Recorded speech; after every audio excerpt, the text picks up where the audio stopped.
Assalamualaikum warahmatullahi wabarakatuh. Tuan-tuan dan puan-puan yang dirahmati Allah sekalian. Hari ini kita sambung lagi perbahasan kita. Ada sikit lagi hal yang berkaitan dengan dua kalimat istimewa dalam Al-Quran kan. Hari ini kita nak bincang tentang siapakah adik-beradik dua kalimat tersebut. Itu problem dia. Baik, tuan-tuan dengar dulu. Yang pertama kana, yang kedua inna. Betul kan? Ataupun yang pertama inna, yang kedua kana. Tak kira lah mana satu yang dulu. Tapi yang penting kedua-dua tersebut merupakan kalimat yang istimewa dalam Al-Quran. So kita cerita tentang, hari ini kita cerita tentang inna dan adik-beradik dia dulu tuan-tuan. Baik. Inna, tuan-tuan dah tahu dah. In fact, tuan-tuan tahu inna dengan kana. Tiap-tiap kali tuan-tuan jumpa inna dengan kana, tuan-tuan hendak subjek dan khabar. Betul ke tidak? Inna pun sama, kana pun nak benda yang sama. Cuma bab membariskan tu dia terbalik lah. Inna dia memberi baris atas kepada subjek dia. Innallaha. Ingat tu innallaha.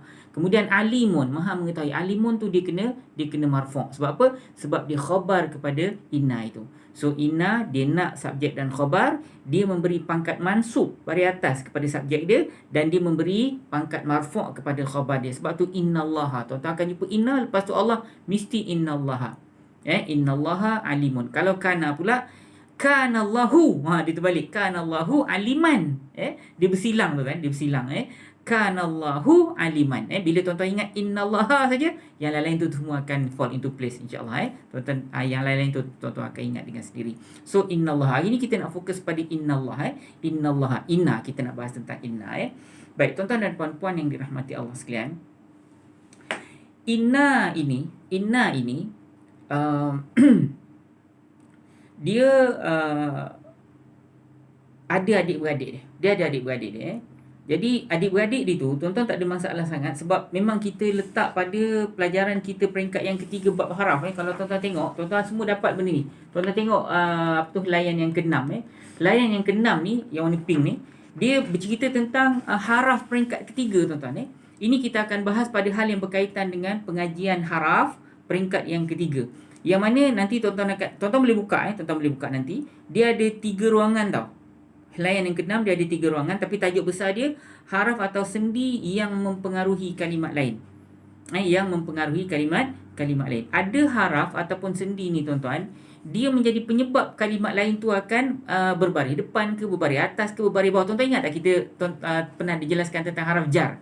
Ingat kan haraf jar kan? Haraf jar kerja dia apa? Kerja dia membaris bawahkan kalimat isim. Betul ke tidak tuan-tuan? Fillahi kan? Billahi kan? Dengan Allah ataupun alallahi ilallahi ilallahi turja'ul umur ilallahi. Jadi Allah tu baris bawah sebab apa? Sebab ilah itu. Bukan ilah tau. Ilah tu kecuali ni ilah. Ilah ni kepada. Itu ilah haraf jar. So haraf jar antaranya ialah yang mempengaruhi kalimat lain ialah haraf jar lah.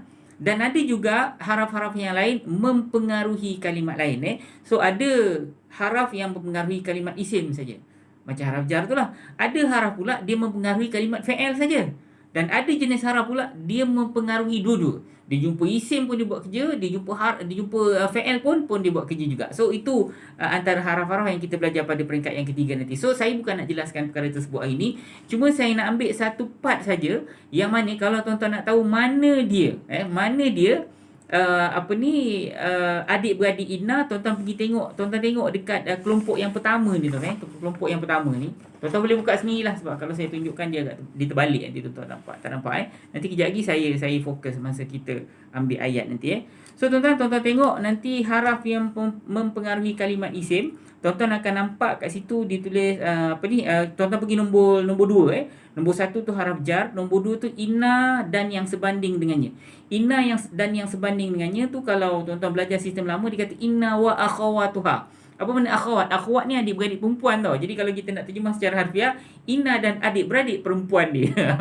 Dia bukan adik-beradik perempuan, dia inna dan kalimat-kalimat yang sebanding dengan inna. Itulah yang sama kategori dengan inna. Dia ada la yang mengharafkan yang menafi, la nafi tapi yang menafikan isim. Kemudian lakinna maknanya tetapi, la'alla mudah-mudahan, laita ka'anna seolah-olah, anna maknanya supaya, laita tu maknanya dia lebih kurang macam mudah-mudahan juga. So tuan-tuan, yang ni kita akan bahas panjang pada peringkat ketiga nanti insya-Allah. Tapi tuan-tuan kena tahu konsep dia dulu. Siapa adik-beradik si Inna ni, nanti kejap lagi saya akan jelaskan. Anna, ka'anna, laita, la'alla, lakinna dengan la. So setiap kali tuan-tuan jumpa inna hendak subjek dan khabar, dan inna akan memberi baris atas kepada subjek dia, kan? Innallaha alimun. Kalau jumpa anna sama juga, annallaha alimun. Kalau ka'anna ka'anna ni tak boleh lah Allah lah. Tak sesuai ayat tu, dosa kita dengan Allah Taala. Ka'anna aliya saminun, seolah-olah si Ali tu gemuk. Boleh lah. Kita ambil contoh Ali lah, senang, jangan ambil contoh. La'alla aliya saminun, mudah-mudahan Ali gemuk. Lakinna aliya saminun, tetapi si Ali gemuk. Kemudian la aliya saminun, tidaklah si Ali gemuk. Macam tu tuan. Jadi apa yang Inna nak, semua adik-beradik dia ni nak. So apa adik-beradik dia? Nanti kejap lagi kan saya tunjukkan, saya fokus kepada video. Tapi bukan kita belajar perkara tersebut secara detail hari ni. Cuma hari ni saya nak tuan-tuan faham konsep dia. Tuan-tuan faham konsep dia, yang mana inna itu, selepas tuan-tuan tahu apa yang si inna tu nak dan apa yang dia buat, dia membari ataskan subjek, membari hadapankan khabar tu. Apa yang si inna tu nak dan apa yang si inna itu buat, adik-beradik dia pun buat benda sama, adik-beradik dia pun nak benda yang sama juga. So saya nak kenalkan tuan-tuan pada adik-beradik dia sepintas lalu. So bila kita nak belajar betul-betul, kenal betul-betul, nanti peringkat ketiga, sekarang ni happy-happy je. Saya nak tuan-tuan faham konsep asas dia saja. So nanti pertemuan kita akan datang, kita bahas pasal adik-beradik kana pula. So adik-beradik kana ni, yang ni best sikit lah. Sebab memang pelajaran kita sekarang, nanti tuan-tuan akan dengar. Tapi hari ni saya nak kenalkan tuan-tuan secara umum siapa dia adik-beradik inna dulu. Boleh tuan-tuan? Saya ulang balik boleh? Daripada awal secara ringkas. So inna dan kana, dua kalimat istimewa dalam Al-Quran. Kenapa kita panggil dia istimewa? Sebab setiap kali tuan-tuan jumpa inna dengan kana, dia mesti nak dua perkara. Dia nak subjek dan khabar. Dan inna dengan kana ni, dia memberi baris tertentu kepada subjek dan khabar dia. Okey, apa dia? Inna akan bagi baris dan pangkat mansub kepada subjek dia, innallaha, dan dia akan memberi pangkat marfu' kepada khabar dia, innallaha alimun. Sedangkan kana pula dia bersilang, dia terbalik. Kanallahu, dia memberi baris marfu' kepada subjek dia. Kanallahu aliman, dia akan bagi pangkat mansub kepada khabar dia. Jadi setiap kali tuan-tuan jumpa inna dengan kana, dia nak dan apa yang dia buat, tuan-tuan dah tahu. Okey, sekarang ni pelajaran kita hari ni ialah saya jelaskan tentang inna ada adik-beradik dia, kana pun ada adik-beradik dia. Apa adik-beradik si inna itu? Tu yang saya sebutkan tadi. Dia ada 6. Nanti kejap lagi saya tunjukkan semula pakai diagram peringkat yang ke-6. Tuan-tuan prepare dengan diagram peringkat yang ke-6.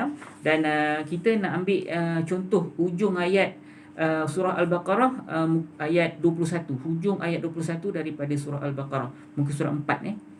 La'allakum tattaqun, itu la'allakum tattaqun. Permulaan ayat dia, ya ayuhan nas ubudu rabbakum. Tapi kita ambil ujung ayat la'allakum tattaqun, itu kat situ ada pelajaran kita hari ni. Kita ambil contoh la'alla itu.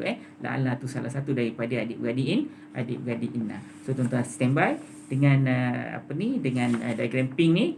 Dan begitu juga dengan Kamus Al-Furqan kita, muka surat keempat ayat 21 daripada surah Al-Baqarah. Kita tunggu sebentar insya-Allah.